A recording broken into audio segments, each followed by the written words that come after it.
together that we should dig a little more deeply than we all do often about who's going to respond to what. We also need to be careful about blanket statements. We all know that a constant refrain is that we need more young people in the audience, and of course we do. But I remember a letter I got from a subscriber some years ago who asked me to share with those writers who were complaining about old people in the theater that it was not easy for him to get to the theater, that he probably put more effort into coming to the theater than people 20 or 30 years younger, and that while he knew it was a disruption on the rare occasion when he had to get up to go to the bathroom mid-act, the writers should rest assured that he was far more upset and embarrassed by that than anyone else in the theater. He said that he would miss the theater, but that he was not going to go where he was not welcome. It's about the mix. Why does a play have one logo, one graphic image, one copy line? Why not talk to different parts of the audience differently? A few words about technology.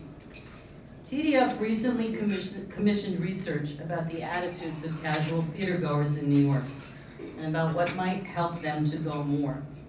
For the research, the team created a culture scan, which I'd never heard of, but that's a tool that identifies emerging cultural trends as they relate to whatever topic is being studied.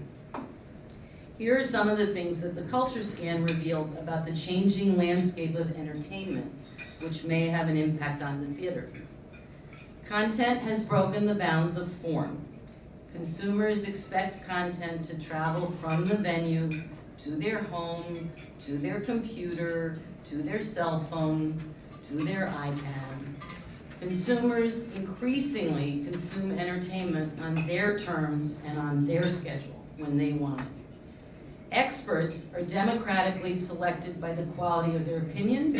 They are not anointed by their positions. It is not about the critics anymore. Mainstream entertainment is not so much something to be planned around. People make their own entertainment and they make their own events. So, take those things and now think about the theater. The theater has to happen at a given time, in a given place. It can't move beyond, it doesn't, mainstream, it doesn't move beyond the building or the performance. Those of us who are in the theater talk a lot about how the theater is special and unique because the experience is live and it can't be replicated. I deeply believe this, but I've come to think that saying this may not be the best way to sell the theater. Many of you may know about the initiative that the National Theatre in London started, wherein they screen live performances like the Met does. Recently, the National Endowment for Science, Technology, and the Arts in England, which is a private foundation, just issued a report on the live screening of Phaedra in the UK. Some of you may have seen it here as well. The report found several things, but most relevant for this conversation is the following.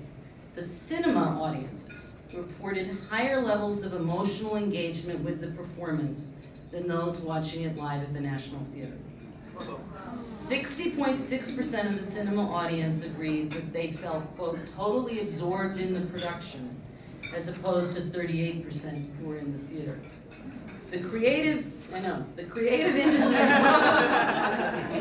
industries director at Nesta said that this was an unexpected finding, and added that the liveness of the performance was as important for the cinema goers as it was for the people at the theater. So it wasn't that they didn't value it, they valued it. And he said, somehow this technology has allowed the theater to break the physical constraints that are presented by traditional theater and have actually managed to maintain the live and in some ways, rather surprisingly, develop it.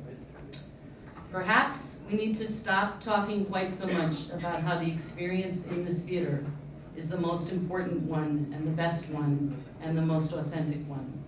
Maybe we need to start using alternate media to extend the theater beyond the playhouse. Another story that any of you at last summer's TCG conference may have heard.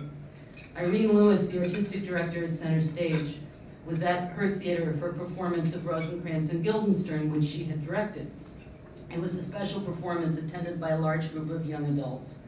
And they seemed, she said, very much to be enjoying the first act. They went out at intermission and were chatting away at the bar. When the second act started, some of the group didn't go back into the theater. And Irene was very concerned and nervous, and she gritted her teeth and said to them, "Are you not enjoying the show?" And they answered, "Oh no, we're liking it a great deal. We just want to watch it out here on the monitor so that we can talk about it while it's going on and have another drink." And the lesson here, I am one of those people who hates drinks in the theater, but I may have to get over it. Do we let people talk in the theater? No. Do we encourage them to watch it on the monitor? Not if it's going on behind them in the theater. But maybe we do have to find ways to make it available in its entirety or in large chunks, not just B-roll. Maybe we provide access to blogs where the audiences who have seen the play can chat with other audience members about it. Yes, they may say something bad, but it is far more likely that they will say something good. Maybe we have to get with the plan and get to a Web 2 world where we use the web to open up the theater-going experience before and after the event itself. I think it's less about showing a song from the production than it is about showing the actors or creators in their real life, connecting person to person. Musicals are getting really good at this. We have a way to go with the plays.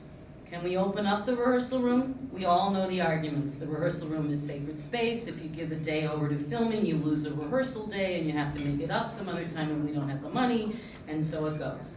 But maybe it's smarter to spend the money on a few more rehearsal days and get some stuff out there on the net than it is to buy more email addresses to send a blast to. Let the audience find you. Remember that thing about democratically selected opinion makers. What really concerns me about all this is that if we don't expand our audiences beyond the people already there, and if we don't move beyond the multi-buyers, and if we don't figure out how to align the theater with cultural changes that technology has caused and will continue to cause, then the theater will become increasingly irrelevant. It won't disappear, but it won't be available to most people. The voice will still be there, but who will hear it? I will end with someone else's words about why it matters, and about why I think we have to use all the tools at our disposal to fight for relevance.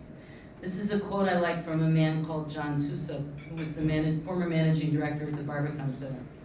And he said, "The arts matter because they are universal, because they are non-material, because they deal with daily experience in a transforming way, because they question the way we look at the world, because they offer different explanations of that world. They link us to our past, they open the door to the future, they take us out of ourselves.